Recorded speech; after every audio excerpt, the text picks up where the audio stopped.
now. Argentina 1302, you've gone through the final, sir. Turn back right. See, you're not descending. Maintain 3,000, sir.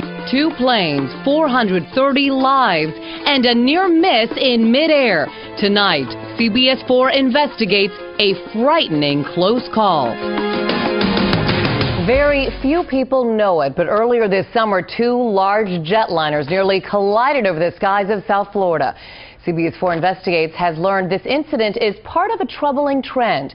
In this case, calm and quick action by the air traffic controller saved the day. CBS 4 investigator Stephen Stock has, for the first time, the untold story of the heroic actions in the control tower. Taxi 2, runway 8 left.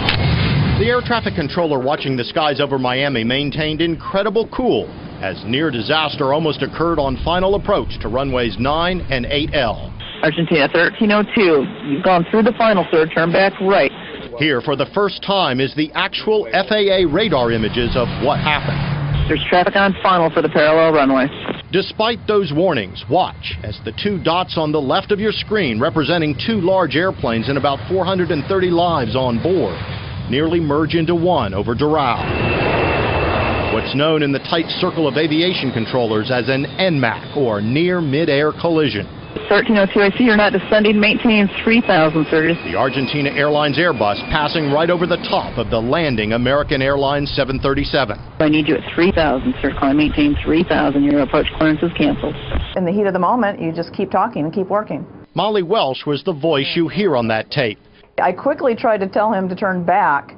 As I was saying it, I realized that it was a little too late for that. It was her calm instructions that kept the 2 planes from colliding, averting disaster by less than 900 vertical feet. First you're like, oh no. And then you just instinctively just do something and hope that that's going to keep them apart, basically. This CBS 4 animation shows exactly what did happen back on August 18th, something that has not received any media attention until now. Yeah, it was a little scary. At about 3,000 feet, the Airbus A340, operated by Aerolíneas Argentinas, missed its turn to runway 9 over Doral. When I looked back and saw he'd gone through the final, I immediately tried to turn. I said, you've gone through, turn back.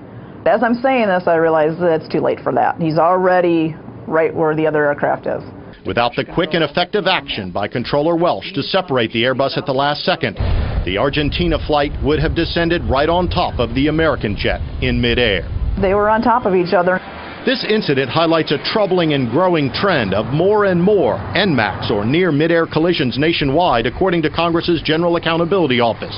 The GAO says the rate of most severe airborne operational errors almost tripled during the last 3 years nationwide. Your heart drops down into your stomach whenever something like that happens. Molly Welsh says she's fortunate to have been able to stop one such near miss from becoming a real disaster.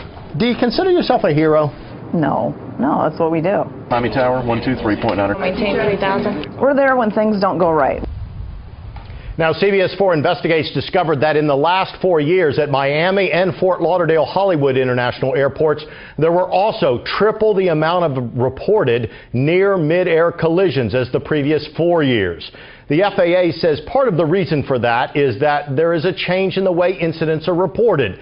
And the FAA says this is the safest aviation system in the world and correctly points out there has not been a fatal commercial airline crash in the United States in the last 3 years.